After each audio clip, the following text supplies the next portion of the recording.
Everything was ready for a perfect wedding, but when the priest looked at the bride, he noticed something strange.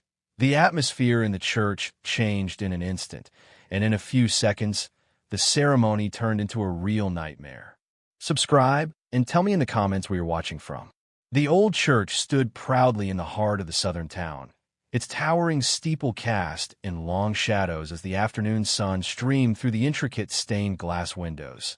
The warm hues of red, blue, and gold painted the polished wooden pews where friends and family had gathered in anticipation. A hushed excitement filled the air, with murmured conversations and quiet laughter echoing beneath the high arched ceiling, and a scent of fresh roses and polished oak lingered, mingling with the faint trace of incense from an earlier service. At the front of the church, the groom stood in a crisp black suit, his hands clasped before him, his face a portrait of quiet composure. His dark eyes scanned the crowd, briefly settling on familiar faces before shifting toward the grand wooden doors at the far end of the aisle. His chest rose with a measured breath, anticipation flickering beneath his carefully controlled expression as he exuded confidence, the kind that came naturally to a man who always knew where he was headed. Beside him, Father Michael adjusted the sleeves of his ceremonial robe, the weight of the moment settling upon him as it did before every wedding. Though he had presided over countless ceremonies in his years, there was always a moment of solemnity before the vows were spoken. Marriage was a binding promise, an intertwining of souls, and it was his duty to witness and sanctify that union. He cast a glance toward the congregation, nodding in quiet acknowledgement as the expectant faces turned toward him. Then the music began. The first strains of the wedding march drifted through the air, and a collective breath was drawn as the grand doors opened, revealing the bride. She was breathtaking, a vision in white, her gown flowing like liquid silk as she took her first step into the aisle. The fabric shimmered in the light, hugging her figure before cascading in soft folds to the floor. A delicate veil framed her face, its sheer fabric doing little to conceal the striking beauty beneath. Her dark skin glowed under the gentle illumination of the church, and the contrast between her complexion and the ivory of her gown made her appear almost ethereal. A hush fell over the room as she moved forward, her steps measured and deliberate, yet something in her posture felt restrained, as though she carried an invisible weight upon her shoulders. She held a bouquet of ivory roses, but her fingers seemed to grip the stems too tightly, her knuckles pale with tension. At the back of the church, a lone figure watched her with an intensity that set him apart from the rest of the guests. Her brother sat rigid, his jaw clenched, his gaze never wavering from his sister as she approached the altar. His dark eyes flickered with an emotion that was difficult to define, concern, perhaps even something deeper, something heavier. While others in the congregation smiled in admiration, his expression remained grim. Father Michael observed everything as he always did. Years of experience had honed his instincts and taught him to read the unspoken cues in people's expressions, the small betrayals of emotion that revealed more than words ever could. And as he watched the bride approach, a whisper of unease stirred within him. The groom stepped forward as she arrived at the altar, reaching for her hands. She hesitated for the briefest moment before placing hers in his. The moment should have been one of joy, a touch exchanged in the spirit of love. Yet Father Michael noticed the subtle tremor in her fingers. It was natural for a bride to be nervous. Weddings were emotional affairs, but something about this felt different. The groom leaned in slightly, whispering something to her, his thumb grazing over the back of her hand in reassurance. She did not respond, instead offering him a fleeting, almost forced smile before turning her gaze to the priest. Father Michael cleared his throat, steadying himself before beginning the ceremony. "We are gathered here today to witness the union of two souls joined in love and devotion." The words came easily, the familiar cadence of tradition grounding him. Yet as he spoke, his gaze lingered on the bride. Her expression remained composed, but there was a distance in her eyes, a detachment that unsettled him. She blinked slowly, her breathing measured yet shallow, and a sheen of perspiration dotted her forehead, even though the church was comfortably cool. He continued guiding the couple through the vows. The groom spoke with certainty, his voice unwavering as he recited his promises. When it was the bride's turn, there was the slightest hesitation before she repeated the words, her voice soft but steady. Father Michael glanced toward the brother in the back row. The young man's posture had not relaxed. If anything, he seemed even more rigid now, his hands clenched into fists on his lap, his gaze boring into the groom with an expression both unreadable and undeniably tense. Then, as the bride reached for the ring, something changed. A small misstep, a sway in her posture. Her fingers trembled as she lifted the delicate band. Her breath hitched audibly, and for the briefest second her vision seemed to blur. Father Michael's heart quickened. She took a half step forward, and then her body gave out. A gasp, sharp and collective, echoed through the church as the bride crumpled, her knees buckling, her hands slipping from the groom's grasp. In an instant, the room erupted into chaos. The groom dropped to his knees beside her, panic flashing in his eyes as he called her name, while guests surged forward, their voices overlapping in alarm. Reacting on instinct, Father Michael stepped down from the altar and moved swiftly toward her. The brother was already pushing his way through the pews, his face dark with something deeper than shock. The bride lay motionless, her head resting on the groom's lap. Her breathing was shallow and uneven, and her bouquet had fallen to the floor, white petals scattered against the stone tiles. Father Michael knelt beside her, pressing 2 fingers to the side of her neck, feeling a pulse that was weak, too weak. A sinking feeling settled in his gut as he said, "She needs help," his voice carrying over the clamor. Now, a guest fumbled for their phone and dialed emergency services. The groom's hands hovered over her face, helpless as though afraid to touch her, while the brother reached for her, his breath ragged as his eyes darted over his sister's unconscious form. Then, for a single moment, he looked up at the groom, and the world seemed to slow. The look that passed between them was not one of shared concern, but something else entirely. Suspicion, its weight settling over the room like a storm gathering on the horizon. As the sirens wailed in the distance, drawing closer, Father Michael knew with certainty this was no simple fainting spell. This was something else, something far more sinister. The church was no longer filled with hushed whispers and soft murmurs of admiration. Now, voices overlapped in alarm. A cacophony of concern and confusion reigned as the bride lay unmoving on the floor. The groom's frantic voice broke through the noise, calling her name again and again, his hands trembling as they hovered near her face, afraid to touch her, afraid of what he might find. Guests had risen from their seats, some stepping cautiously forward, while others remained frozen, staring in disbelief. A woman near the front covered her mouth, her eyes wide with horror, while another reached for her husband's arm, gripping it as if she too might collapse from the sudden tension in the air. Father Michael barely heard them. His focus was entirely on the bride as he knelt beside her, his fingers pressed against her throat, feeling for a pause. There was one, weak and fluttering, but present. His mind worked quickly, assessing the situation. The way she had swayed before she fell, the way her body had gone completely limp. It wasn't just nerves. Something was very wrong. The groom turned to him, his face pale with fear, asking, "What's happening? What's wrong with her?"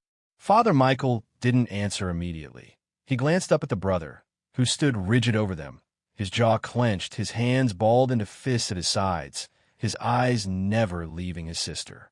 Yet there was something else in his gaze, something more than fear. It was suspicion. The sirens grew louder, piercing through the heavy silence that had settled over the church, and someone must have called for help immediately. For that, Father Michael was grateful. But there would be only minutes before the paramedics arrived. The bride's chest rose and fell unevenly, her breathing shallow. Her skin, which had once been a warm, rich complexion, now appeared muted, slightly ashen under the glow of the chandeliers. Father Michael frowned, his fingers lightly brushing the back of her hand. Her skin was cool, not just cool, but slightly clammy, despite the temperature inside the church being comfortable. Then he saw it. her fingers with a faint bluish tint at the edges just beneath her nails. His breath caught in his throat. It was subtle, almost unnoticeable, but it was there. His mind raced. He had seen this before, years ago, in a very different setting.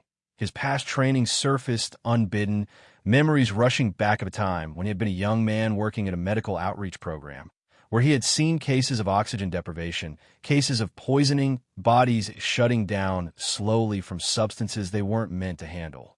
The signs were all here: the pallor, the sweat, the weak pulse, the unsteady breathing, the blue tint to her extremities. This wasn't just stress or exhaustion.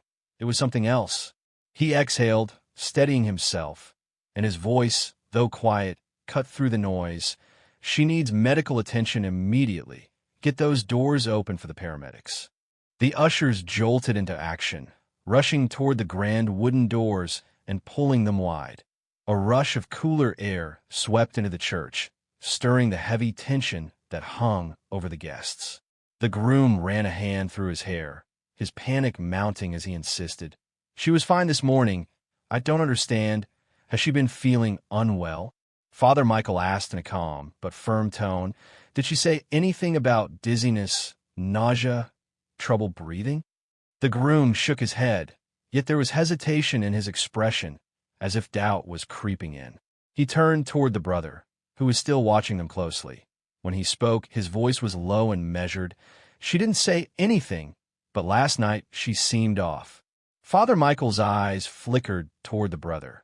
A subtle twitch of a muscle in the young man's jaw revealed that she was tired, more than usual. "She said she had a headache and that she wanted to sleep early," the groom added, straightening as he recalled her words. "She told me she was just nervous about today." The brother's gaze snapped to him, sharp and unyielding. Perhaps she was, or perhaps there was another reason. A heavy silence settled between them, and then the paramedics burst through the doors. A team of 3 moved swiftly, carrying equipment. Their expressions were focused as they knelt beside the bride to check her vitals. One of them, noticing her oxygen deficiency, pulled out an oxygen mask and gently fitted it over her face, while another took her arm, preparing to insert in 4-line. Father Michael remained where he was, observing closely. He saw the moment the paramedic's hand stilled. His eyes narrowed as he pushed up the sleeve of her gown, and his expression changed when he noticed a deep bruise, not a fresh one, but not old either, right over the vein where a puncture mark was visible. The paramedic's gaze flicked up, asking, "Has she been taking any medication? Anything injected?" The groom's face twisted in confusion as he replied, No. She's always been healthy. She would have told me." The brother's expression darkened, his voice sharp. "Check the other arm." The paramedic hesitated, then gently lifted the opposite sleeve, revealing another faint bruise, as if from a needle. The groom's breathing hitched. That doesn't make sense." The lead paramedic pulled a small flashlight from his kit, carefully opening the bride's eyes as he swore under his breath. Then in a clipped tone said to his team, "Pupils are pinpoint. Possible opioid overdose. We need Naren." The words hit the room like a gunshot, and gasps rippled through the church. The groom reeled back, shaking his head. No, that's not possible. She wouldn't." Father Michael's mouth pressed into a thin line, his mind already working through the implications, the possibilities. This wasn't recreational drug use. The marks on her arms, the signs of poisoning, pointed to something else entirely. The paramedic administered the antidote, carefully injecting it into her system. Seconds passed, then a minute, and then the bride's body jerked. Her breath hitched. Her chest rose sharply as air suddenly rushed back into her lungs. Her eyelids fluttered, her fingers twitched, and then she gasped, a sound raw and desperate, as if she had been drowning and only now breached the surface. Her eyes flew open wide and filled with confusion, then fear. She blinked rapidly, disoriented, her breathing still shaky. The oxygen mask covered the lower half of her face, but her eyes told a story. Then she saw the groom. Tears welled in her eyes, and her fingers reached out weakly, gripping Father Michael's sleeve. Her voice was barely a whisper, but the words cut through the silence like a blade. He tried to kill me. A stunned stillness overtook the room. The groom froze, his face draining of all color, as the weight of her words sank in. What the bride had swallowed, her body still weak, her hands trembling, and the fact that last night her voice was hoarse, as if she had said, "Broken my drink, he put something in my drink," sent shock waves through the church. It erupted into chaos as the brother surged forward, his expression turning to rage, while guests murmured in disbelief and shock rippled among them. The groom shook his head violently, his voice cracking with panic. "No, no, Emily, I would never," but Father Michael was no longer looking at him. His gaze was fixed on the paramedics and on the police officer who had just arrived. This was no longer just a medical emergency. It was something much darker. The church had become a storm of voices, frantic movement, and shattered illusions. The weight of the bride's words crashed over the congregation like an unrelenting wave, drowning out the murmurs of prayer and well wishes that had once filled the sacred space. Now there was only chaos.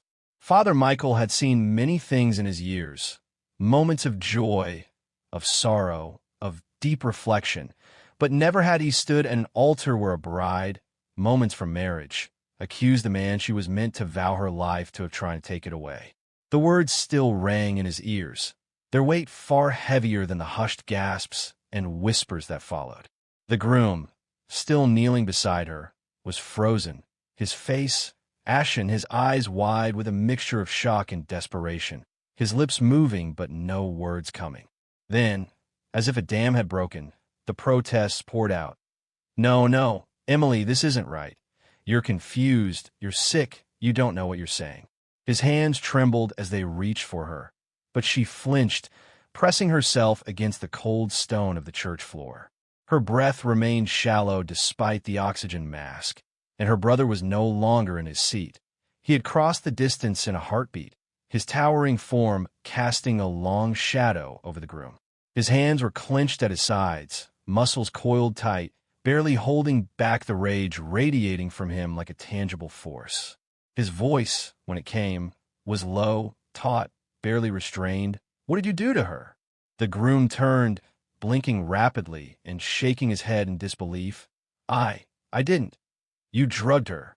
The brother's voice was not a question, but a statement. A verdict, his hands twitching as if fighting the urge to grab the man before him and demand the truth by force. "I didn't," the groom repeated, his voice cracking raw and high with panic. He looked around wildly at the priest, at the guests, at the paramedics. "She's wrong. I would never do that. She doesn't know what she's saying." The paramedics had finished securing the four, the medication already coursing through Emily's veins.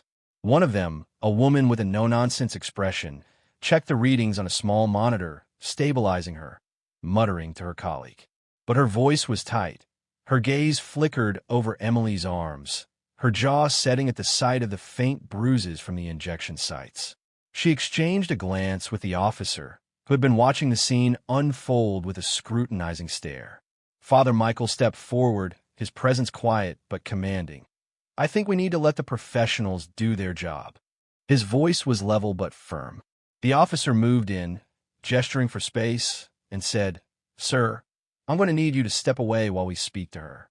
The groom's breath hitched. No, I need to talk to her. I need to," but the officer's tone left no room for argument. With visible effort, the groom forced himself to his feet, stumbling slightly as he moved away from Emily. He turned, searching the crowd as if someone else might step in, someone who could confirm that this was all some kind of mistake, but no one did. The guests were whispering. Their faces were a mixture of shock, confusion, and dawning horror. The beautiful wedding they had come to witness had unraveled into something grotesque. The mother of the groom had a hand pressed to her mouth, her face drained of color. His father stood rigid, his jaw clenched so tightly that the muscles twitched. Emily stirred, her fingers weakly gripping the edge of the altar cloth, her head swimming with a dull ache pressing behind her eyes. She blinked, her vision blurry, but clearing the oxygen mask felt cool against her skin. A lifeline pulling her back from the suffocating darkness she had teetered on the edge. She turned her gaze toward her brother, remembering last night, the glass of wine, the way her limbs had felt heavy, her thoughts sluggish. She had barely made it to her bed before darkness swallowed her whole. As if reading her thoughts, her brother crouched beside her, his fingers curling over her forearm to ground her, his eyes searching hers as he softly said, "Emily, do you remember?" A shiver crawled up her spine as jagged memories pieced together like a broken mirror. She had been drinking, they had been celebrating, but she hadn't had that much, just a single glass, a single glass. She swallowed. Her voice was still hoarse but carried certainty. "It was my drink." A ripple of tension spread through the church. The officer's attention sharpened as he asked, "What do you mean?" Emily's breath hitched. "Last night, someone put something in my drink." She turned her gaze toward the groom, her expression wavering between disbelief and something deeper, something that looked like betrayal. The groom took a step forward, his hands raised as if pleading. "Emily, please think. You were drinking with my family. We all had the same wine. If something was in it, we all would have known." But her voice, though still weak, cut through his words. "You gave it to me." The church fell, deathly silent. The officer straightened his expression to unreadable and said, "Sir, I'm going to need you to come with me." The groom's face twisted in desperation. "You're not serious. You're being brought in for questioning." The officer's stance was firm, immovable. Then the groom's father stepped forward, declaring, "This is ridiculous. My son is not a criminal. Nobody is under arrest." The officer replied evenly, "Yet we have enough reason to investigate." For a long moment, the groom stood there, his breathing heavy, his entire world unraveling around him. Then, as if something inside him snapped, his expression changed, not to fear, not to confusion, but something closer to realization. He turned too quickly. There, at the edge of the pews, a figure was slipping toward the back of the church, trying to move unnoticed. Tyler, the best man, was seen by Father Michael just as Emily inhaled sharply, a sudden jolt of recognition lighting in her eyes. Tyler, she thought, for he had been there last night. He had handed her the wine that the groom hadn't given her. Tyler had done it before she could form the words, before the thought could fully solidify in her mind. In a single second of stunned silence, Tyler bolted, and then the officer barked, "Stop him!" Tyler shoved past the guests, knocking over chairs in his desperate attempt to flee. He nearly made it, but Father Michael moved faster than anyone expected, his hands gripping the heavy brass candle holder from the altar. Without hesitation, he hurled it forward. It struck Tyler's leg just as he reached the doors, and with a strangled yell, Tyler stumbled, his foot catching against the uneven stone step. His momentum sent him crashing forward, slamming into the wooden doors with enough force to rattle the stained glass. In seconds, the officer was upon him, yanking his arms behind his back and locking the handcuffs around his wrists. Tyler struggled, his breath ragged, but it was over. The brother exhaled sharply, his shoulders dropping as if the tension that had gripped him for the last 24 hours had suddenly released. The church remained heavy with the weight of truth, settling over everyone like dust after a storm. Father Michael met Emily's gaze. Her lips parted, and her fragile voice carried the final blow. "It wasn't him," she whispered, her eyes locked on the man who had once been her fiancé. "It was Tyler." And just like that, everything changed again. The weight of Emily's words settled over the church like a suffocating fog. The murmurs of disbelief, the whispers of confusion, and the distant, uneven breaths of the groom all seemed to slow, as if time itself had stilled in the wake of a revelation. Tyler, now pinned to the floor beneath the officer's firm grip, ceased his struggles. His breath was heavy and ragged, his body tense, muscles still coiled as though he still considered the possibility of escape, but there was nowhere left to run. The groom, who had been reeling only moments ago from the accusation Emily had thrown at him, turned toward his supposed best friend with a look of disbelief so raw it bordered on heartbreak. The transition in his expression was slow, the realization creeping over him like the first shadow of a coming storm. He finally breathed, his voice barely more than a whisper. Tyler remained silent, his head bowed, his breath coming in short, sharp bursts as he processed his failure. Emily, still weak, her body trembling from the aftershocks of whatever had been in her system, clutched at her brother's arm as though grounding herself in his presence. The memory was clearer now, no longer shrouded in the haze of unconsciousness. The bitter taste of the wine still lingered on her tongue, and now, with the pieces falling into place, she could see it all. Tyler had handed her the glass, had watched her drink it, had smiled at her, and said something charming and casual, as if there was nothing, as if she wasn't in the process of sealing her fate. The officer yanked Tyler to his feet, gripping him by the wrists. The cuffs clinked as the metal bit into his skin. Tyler winced, but the pain barely registered on his unreadable face. Yet something flickered in his eyes, something shifting beneath the surface of his still expression. The groom's voice broke through, laden with disbelief and something dangerously close to anger, each syllable laced with a question. "Why would you do this, Tyler?"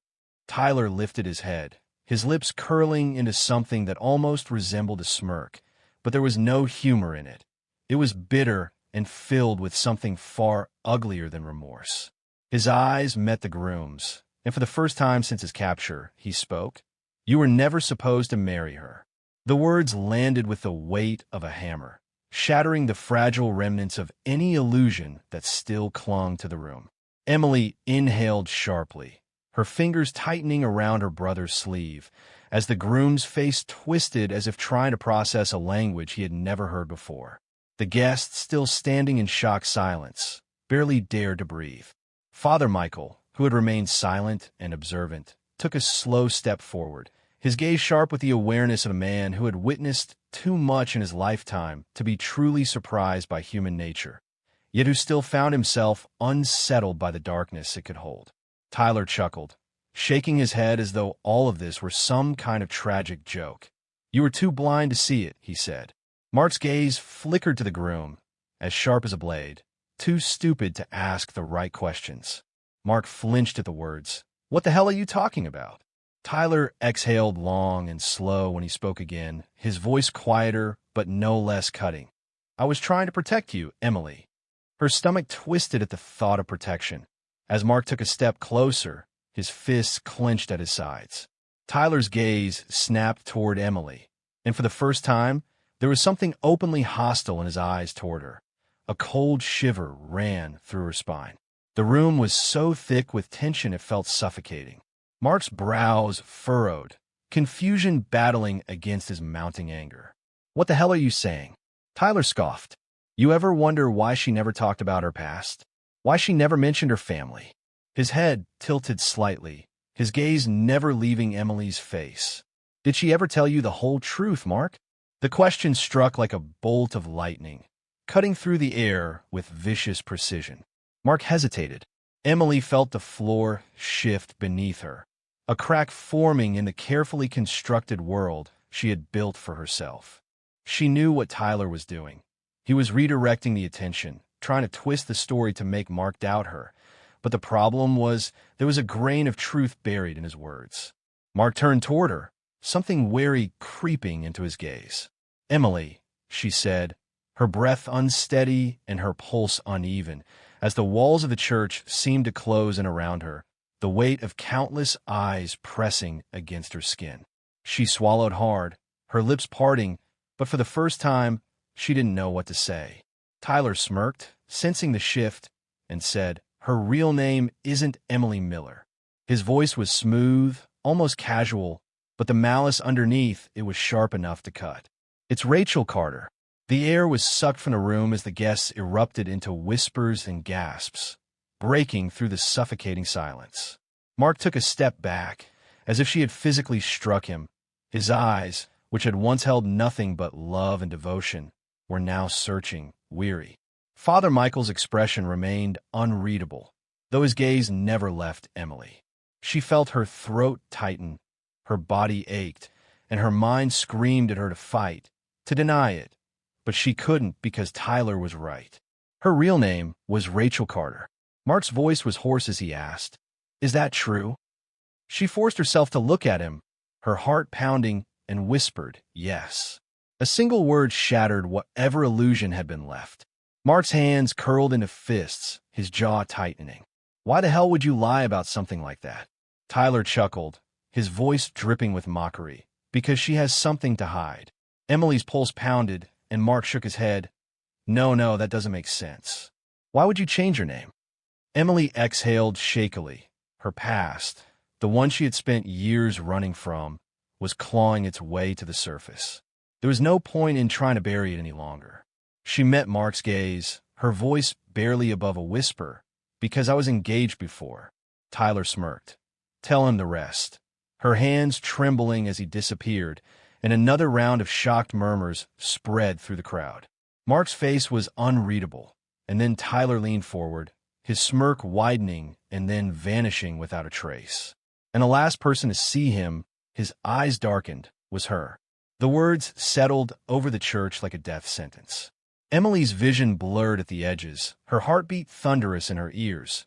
She saw the doubt flicker across Mark's face, the war within him, but then she found her voice. "I didn't kill him, I swear." Tyler let out a slow, mocking breath. Conveniently, Emily turned back to Mark, her voice cracking as she said, "I was running for my life." Mark hesitated, searching her face for something, anything, that could tell him what to believe. Tyler had wanted to protect him from her, but Emily had been protecting herself from someone else all along. And now, as the weight of the truth settled over them all, the question remained. Had she really escaped her past, or was it finally coming back for her? Emily felt the world tilting around her, everything she had built for herself cracking beneath the weight of the past. The name Tyler had thrown into the air, Rachel Carter, hung over the church like an unshakable storm cloud, and she could feel the way people were looking at her differently now. Before, she had been a victim, a bride poisoned at the altar. Now, she was something else, a woman with secrets, a woman who had been running, a woman who had lied. Mark hadn't moved from where he stood, but something in his posture had shifted. The warmth in his gaze was gone, replaced with guarded skepticism. He had never looked at her like that before, and it made something deep in her chest clench painfully. She opened her mouth, but before she could speak, a sharp pang shot through her skull. The effects of whatever had been in her system were still lingering. Yet there was something else, too. Memories pushing to the surface, fragments slipping through the cracks of her carefully constructed reality. She felt her breath quicken as the sound of the church faded into the background. The air smelled different now, not of polished oak and incense, but of cheap wine and fresh-cut flowers. The light was dimmer, yellowed by the glow of a hotel lamp. She could hear the faint hum of a jazz record spinning somewhere in the background, its smooth melody a stark contrast to the uneasy feeling curling in her stomach. It had been the night before the wedding. She had been in her hotel suite, sitting on the edge of the bed still in her dress from the rehearsal dinner. She remembered feeling laden, her limbs unusually heavy, but she had brushed it off as exhaustion. Mark had been downstairs talking with his parents, and then Tyler had knocked on her door. The memory sharpened as she could see him standing there with a bottle of wine in one hand and 2 glasses in the other. His smile had been easy, familiar. "You should have one last drink as a single woman," he had said, pouring the deep red liquid into the glass. She had hesitated at first, but he had laughed and nudged the glass toward her. "Come on, just one for luck." She had taken it the moment the first sip touched her tongue. She had known something was wrong. The taste had been off, metallic and bitter beneath the rich flavor of the wine. But before she could react, the dizziness set in, her vision blurred, and her body sank back onto the bed. Tyler had been there, standing over her, watching, as the memory fractured, splintering into nothingness. Emily gasped, her body jolting as she was pulled back into the present. The church came rushing back in a blur of color and sound. Mark, her brother, Father Michael, the officer standing by, and Tyler watching him carefully. The guests were still murmuring, waiting for the next piece of the story to fall into place. Her heart pounded as she looked up at Tyler, at the smug curve of his mouth and the satisfaction in his eyes. He had thought he had won, but he hadn't counted on her remembering. "You were in my room," she whispered, her voice still hoarse but filled with certainty. "You brought me wine." Her voice grew stronger. "You stood there and watched me drink at you," she said, swallowing as nausea curled in her stomach, the memory of that sickening helplessness washing over her. "You knew exactly what would happen." Tyler's jaw tensed, but he still said nothing. Mark took a step closer, his voice low. "Tell me, she's lying?" There was something broken in the way he said it, as though he already knew the answer. Tyler let out a slow breath, his shoulders rising and falling. Then he laughed, not loudly, not wildly, but softly under his breath, as though he had just heard the punchline of a joke meant only for him. "You still don't get it, do you?" he muttered, shaking his head. His eyes flickered back to Emily. "You were never supposed to wake up." A cold chill swept through her as Mark's face twisted in disbelief. "What the hell are you talking about?" Tyler's lips pressed together, and for a long moment it seemed like he might not answer. Then, as if something inside him had given way, he exhaled sharply, his body going slack against the officer's grip. "I was doing you a favor," he said finally, turning his gaze back to Mark. Mark's entire body tensed, his voice barely controlled, rage simmering beneath every syllable. "Drugging my fiancée was a favor?" Tyler scoffed. "Your fiancée." He gave Emily a look that sent bile rising in her throat. "That's what you think she is. You really don't know anything about her, do you?" Mark's hands curled into fists at his sides. "I know everything I need to." Tyler smiled softly, his voice almost gentle, and that was somehow worse. "Then tell me, Mark, where is Daniel?" The church fell into an even deeper silence. Emily felt her breath catch in her throat. "Daniel," she whispered. She hadn't heard that name in years. The guests, already shifting uncomfortably, exchanged confused glances, and even the officers seemed to stiffen at the sudden shift in the conversation. Mark shook his head, his confusion growing. Tyler's smile widened, but there was nothing pleasant about it. "Daniel Parker," he said, his gaze locking on Emily, her first fiancé, the man who had vanished 5 years ago without a trace. A ripple of murmurs spread through the crowd as Emily's chest tightened. Mark turned to her, something dangerously close to fear flickering in his expression. "Emily, you couldn't breathe," he murmured. Tyler pressed on, his voice almost conversational. "Did she ever tell you about him? Did she ever tell you what happened?" Emily forced herself to meet Mark's gaze, but the words caught in her throat. Tyler chuckled softly. "She didn't, did she?" He turned back to Mark. "He disappeared one day. He was just gone. No body, no leads, no nothing." His smile was slow and deliberate. "And guess who the last person to see him alive was?" Emily clenched her jaw. "Stop." Tyler ignored her. "Rachel." Mark flinched to the word, and Emily felt something inside her break. Tyler let the silence stretch between them before delivering the final blow. "And now she's Rachel Carter." He mused, how convenient. The weight of his words settled over them all, thick and suffocating. Emily could feel Mark slipping away from her, the trust between them cracking beneath the weight of something she could no longer control. Tyler had given him just enough doubt to question her, and for the first time since the nightmare had begun, she realized that the past she had tried so desperately to escape had never really been gone. It had been waiting, and now it had finally caught up to her. Emily's heart pounded against her ribs as the weight of Tyler's words settled over the church. The murmurs from the guests swelled into something louder. A growing wave of suspicion and confusion crashed through the once sacred space. The name Daniel Parker lingered in the air like smoke from a fire that had long been thought extinguished, its embers still smoldering beneath the surface. Mark hadn't moved. He stood motionless, staring at her, his expression unreadable, the warmth that had once been in his eyes now replaced by something far colder. His hands remained at his sides, clenched into fists, his knuckles white. She could see it happening. She could feel the moment when he began to question everything he had believed about her. She had fought so hard to outrun her past, but now it was there, standing between them. Tyler's smirk faded, but the satisfaction in his gaze remained. He knew what he had done. He had planted the seed of doubt and was watching as it took root, growing into something that could not be undone. Emily swallowed hard, her throat dry, her mind racing. She needed to speak, needed to explain before it was too late. But Mark spoke first. "Tell me it's not true." His voice was low, strained, barely more than a whisper, yet it cut through the noise like a blade. Emily opened her mouth, but the words tangled in her throat. Mark took a step closer, his gaze locked onto hers, searching. "Tell me." There was something almost desperate in the way he said it, as if he needed to believe that Tyler was lying. But she couldn't lie to him, not anymore. She took a slow, shaky breath, forcing herself to meet his gaze, and said, "My real name was Rachel Carter." The reaction was immediate. Gasps rippled through the crowd, a few voices murmuring in disbelief. Even Father Michael, who had remained composed through everything, subtly tensed.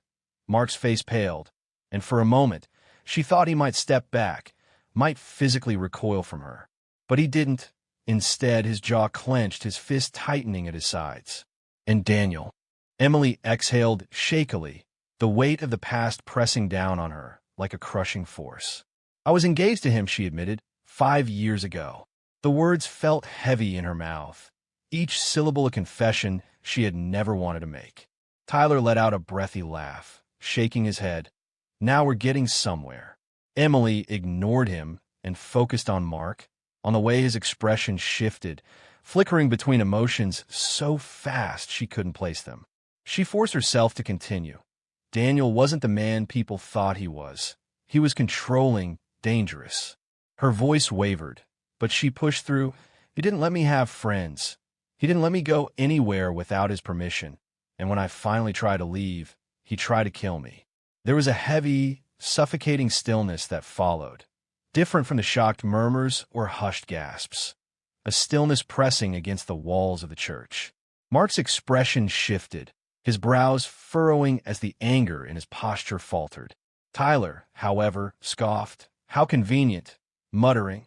"No body, no evidence. Just you and a story about a dangerous man who conveniently disappeared the moment you decided you wanted out." Emily snapped her head toward him, her body tensing with something dangerously close to rage. "You don't know anything about what happened," she said in a low, sharp voice. Tyler smiled slowly and smugly. "I know enough." Mark turned toward him, his voice tight. "What are you saying?" Tyler tilted his head slightly and replied, "I'm saying maybe Emily isn't the only one who should be answering questions." Mark hesitated, his expression caught somewhere between anger and uncertainty. Emily could feel the doubt creeping into him. She could see the way Tyler's words were needling their way into his mind, twisting everything he thought he knew. "Mark," she said softly, almost pleading, "I didn't kill Daniel." Mark turned back to her, his face a mask of emotions she couldn't read. "Then what happened?" he asked. Emily swallowed. The memories were sharp now, as vivid as if she were back in that moment. It had been raining that night, the wind howling through the trees, rattling against the windows of their house. She had been standing in the doorway, her bags packed, her heart hammering against her ribs. She had told him she was leaving. She had thought, naively and foolishly, that he would let her go, but he hadn't. His face had twisted with something ugly, something she had never seen before. And then he had grabbed her, his hands tied around her wrists, his voice low and venomous. "If you leave me, you'll never make it out of this house." Emily clenched her jaw, forcing the words out. "I fought back. I managed to get away, and when I ran, I thought I heard him chasing me." Her breath hitched, but when she turned around, he was gone. She shook her head, her eyes stinging. "I didn't stay to find out what happened. I didn't look back. I ran." Mark's expression was unreadable, and then he said, "And you changed your name?" Emily nodded. "Because if he were alive, I knew he'd come for me." Tyler let out another laugh, shaking his head. "And yet here you are, standing at another altar, about to marry another man. Almost like history repeating itself." "Huh?" Emily's stomach twisted. Tyler was doing everything he could to make her look guilty, to make Mark believe she was dangerous. And, worst of all, she could see that it was working. Mark's shoulders were tense, his eyes clouded with something she couldn't place. He wanted to believe her, she could see that, but doubt was insidious, and Tyler had planted it deep. Father Michael stepped forward, his voice calm but firm. "Tyler, who told you about Emily's past?" Tyler hesitated for a second. Father Michael narrowed his eyes. "Who gave you that information?" Tyler exhaled sharply, rolling his shoulders. "A man called me. He admitted, he said he had proof, said she was dangerous, and sent me files and photos. Told me I had to stop the wedding before it was too late." Emily felt a chill crawl up her spine. Father Michael's voice was grave as he asked, "Did this man ever give you his name?" Tyler swallowed. After a long pause, his voice came out barely above a whisper. Daniel." Mark's eyes widened, his hands unclenched, his fingers trembling slightly, as Father Michael's expression darkened. Emily felt cold. "Daniel Parker is alive, and he is watching," Tyler said, as if summoned by the mere utterance of his name. The heavy church doors creaked open, and a tall figure stood in the doorway, silhouetted against the bright afternoon light. The murmur in the crowd turned into panicked whispers. Emily's body went rigid. She recognized that face, the face she had spent 5 years running from. Now, as Daniel Parker stepped forward with a slow smile curling on his lips, she knew with absolute certainty that she hadn't run far enough. The heavy wooden doors groaned on their hinges as they swung open, and the afternoon light poured into the church, casting the figure in the doorway into a sharp silhouette. The murmurs of the guests fell away, replaced by an eerie, stunned silence, and even the air in the room seemed to grow thick, heavy with something unspoken, something dangerous. Emily's breath caught in her throat. Every muscle in her body tensed, her instincts screaming at her to run, yet she could not move, could not look away. Daniel Parker stood there, his dark eyes sweeping over the scene before him. The slow, deliberate curve of his lips never faltered as he stepped forward.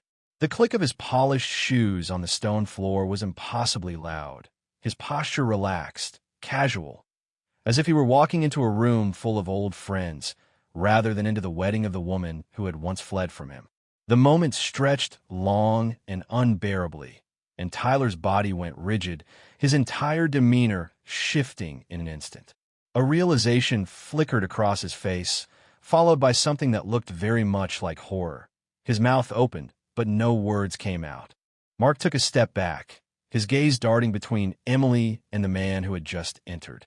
His face was unreadable, but Emily could see the storm behind his eyes, the way his fingers twitched at his sides, as if he didn't know whether to reach for her or pull away.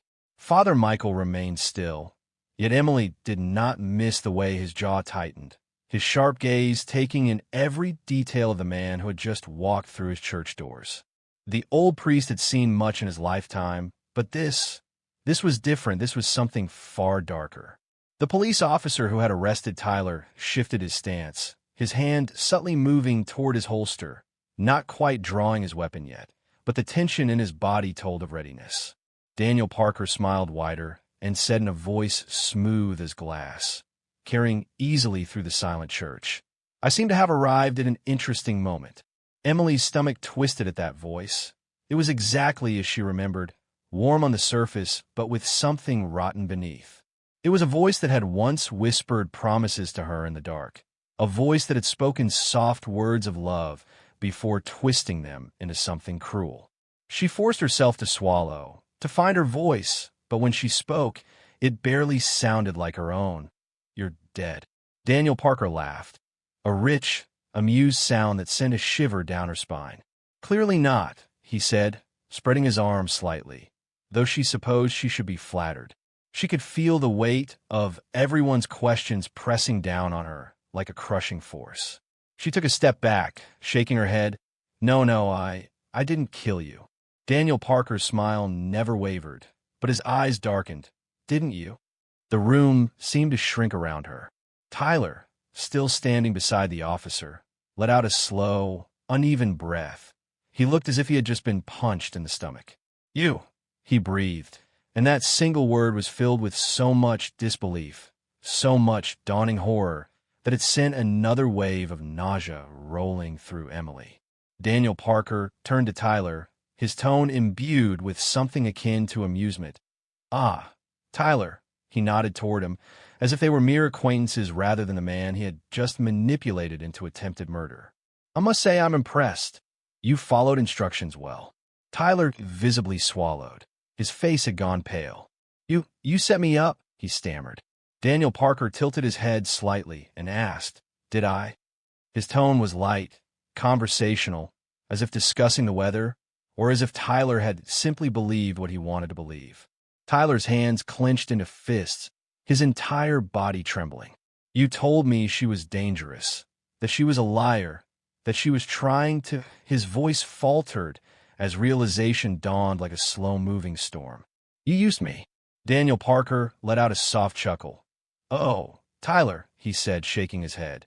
You were so eager to be the hero, so desperate to protect your dear friend Mar from the big bad woman with secrets. He took another step forward, his eyes gleaming. You never stopped to ask yourself if maybe, just maybe, you were being played. Tyler opened his mouth again, but nothing came out. Emily watched him, watched the way his shoulders hunched, the way his entire body seemed to deflate, and despite everything, despite what he had done, despite nearly ruining her life, she felt a flicker of pity because now he knew, because now he saw, and it was too late. Mark was still staring at Daniel Parker, his expression unreadable, his hands shaking slightly at his sides. Finally, he turned back to Emily. You told me you didn't know what happened to him, he said in a quiet, strained voice. You told me I didn't. Emily cut him off, her voice shaking. I swear to you, Mark, I thought he was gone. I thought he was dead. She turned back to Daniel Parker, her nails biting into her palms, demanding, How are you here? Daniel Parker sighed, almost theatrically, as he took another step forward. You know, he said in a musing tone, I have to admit, I wasn't expecting you to run that night. I really thought we could work things out. His eyes darkened slightly. But then you went and made things difficult. Emily's blood ran cold. Father Michael took a step closer, positioning himself between Emily and Daniel Parker, his voice calm and measured yet carrying a steely edge. You should leave. Daniel Parker lifted a brow and replied, Oh, but I just got here, tilting his head, and besides, we still have unfinished business. The officer finally spoke in a sharp voice. Sir, you need to step back. Daniel Parker turned his gaze on him, his expression utterly unconcerned. Then, without warning, he reached into his jacket. The reaction was instant. The officer's hand went to his gun. A guest screamed, and Mark moved without thinking. Everything happened at once. Emily barely had time to register the movement before Mark was in front of her, shielding her with his body. A shot rang out, deafening in the enclosed space of the church. Wood splintered somewhere to her left as the officer lunged, tackling Daniel Parker to the ground. Chaos erupted. Guests scrambled, screams filled the air, and Tyler pressed himself against a pew, his face frozen in horror. Emily's breath came in gasps, her mind struggling to catch up with what had just happened. Daniel Parker thrashed against the officer's hold, snarling as the metal cuffs snapped around his wrist. You think this is over? He spat. You think you've won? His gaze locked on Emily, something dark and wild gleaming in his eyes. You'll never be free of me. Emily's hands trembled, and Mark turned to her, his face tight with concern. Are you okay? She opened her mouth, but her voice did not come, for she simply wasn't okay. Even with Daniel Parker restrained, even as he was being dragged toward the door by the officer, she could still feel his presence like a shadow clinging to her skin. He was right. This wasn't over. It would never be over unless she made it so. And as she watched Daniel Parker being taken away, something inside her shifted for the first time in years. She wasn't afraid. She was angry. She wasn't running anymore. The echoes of Daniel Parker's threats lingered in the air long after he had been dragged out of the church, his voice sharp and venomous, clinging to the walls like a stain that refused to be scrubbed away. The guests remained frozen in place, as if afraid that moving too suddenly would shatter whatever fragile grip on reality they still held. Some whispered, others simply stared, their expressions a mixture of shock, fear, and disbelief. Emily stood in the center of it all, her breath still uneven, her fingers curled into the fabric of her dress, feeling the weight of countless eyes on her, judging, questioning. Yet none of it mattered. None of it could touch the storm inside her. She had spent years running from Daniel Parker's shadow, shaping herself into someone new, believing that the past could stay buried if she only ran far enough. But he had proven her wrong. He had always been there, lurking just beyond her reach, waiting for the right moment to emerge. And yet, as she stood there, heart still racing, hands still trembling, she realized something. She wasn't afraid anymore. She had spent years letting fear define her, letting it shape the choices she made, the people she let into her life, the things she allowed herself to dream of. But now, as she watched the doors close behind the officers who had taken Daniel Parker away, she felt something else stirring in her chest, something unfamiliar but powerful: freedom. Her brother was the first to move, stepping toward her with cautious, measured steps, his eyes scanning her face as if searching for any fractures, any lingering traces of the woman who had collapsed at the altar. When he reached her, he placed a hand on her shoulder, his grip firm and steady. "He's gone," he said in a low but certain voice. "He can't hurt you anymore." Emily met his gaze, and for the first time in years, she allowed herself to believe it. Behind them, the church slowly came back to life. The guests began shifting and whispering, some moving toward the exits while others hesitated, unsure if the ceremony was still meant to continue. Mark had not spoken. She could feel him standing only a few feet away, watching her with unreadable eyes. She forced herself to turn toward him, her heart hammering, uncertain of what she would find. His expression was carefully controlled, his posture tense, yet the storm inside him was obvious. This was not the same man who had stood at the altar an hour ago, waiting to marry her with nothing but love in his eyes. That man had been certain and unwavering. The man standing before her now was different. Doubt clung to him like a second skin. Emily swallowed. Mark held up a hand, stopping her, his jaw tensed as if he were holding back everything he wanted to say. A long silence stretched between them, heavier than any words could have been. "I don't know what to do with this," he finally admitted. She nodded slowly, her throat tight. "I understand because I did. I spent years carrying the weight of my past, and now I've placed it in your hands. I'll let you see the ugliest parts of me, the parts one tried so desperately to keep hidden. I had no right to ask you to accept it, to be okay with it, and yet some small, aching part of me had hoped you would." Mark exhaled sharply, running a hand through his hair before looking away. He stopped shaking his head. "I need time." The words settled between them as an unspoken understanding that this was not something that could be resolved in a day. Emily wanted to tell him that she had never meant to lie, that she had only been trying to survive, that she had never expected Daniel Parker to come back. Never expected any of this, but she knew that none of it would change what had happened. Instead, she simply nodded. "Take all the time you need." Mark hesitated for a moment, as if considering something else, but then he simply nodded and stepped back. Emily didn't watch him go. She couldn't. Instead, she turned to Father Michael, who had remained a steady presence throughout, watching with quiet understanding. He studied her for a moment, then inclined his head slightly. "Are you all right?" The question, simple as it was, nearly broke her. She had been asked if she was all right 1,000 times before. Every time someone sensed something was off, every time she had smiled too quickly, laughed too easily, and every time she had lied. But now, for the first time, she didn't have to. She let out a slow breath, feeling the weight leave her body, and said, "I think I will be." Father Michael nodded his gaze kindly. Behind them, the last of the guests began to file out of the once grand ceremony, now reduced to hushed conversations and stolen glances. The flowers, the decorations, the carefully planned details, all of it seemed like remnants of another life, another version of this day that had never come to pass. Emily looked down at her dress. The delicate fabric now felt foreign against her skin, as if it had been meant for someone else, for the woman she had pretended to be. She realized, with a quiet finality, that she wasn't that woman anymore. Her brother was still beside her, silent but steady. Always her anchor, the one person who had never let her drift too far from herself. She turned to him softly, "Let's go home," and his expression eased as he nodded. Together, they walked out of the church, stepping into the light of the fading afternoon.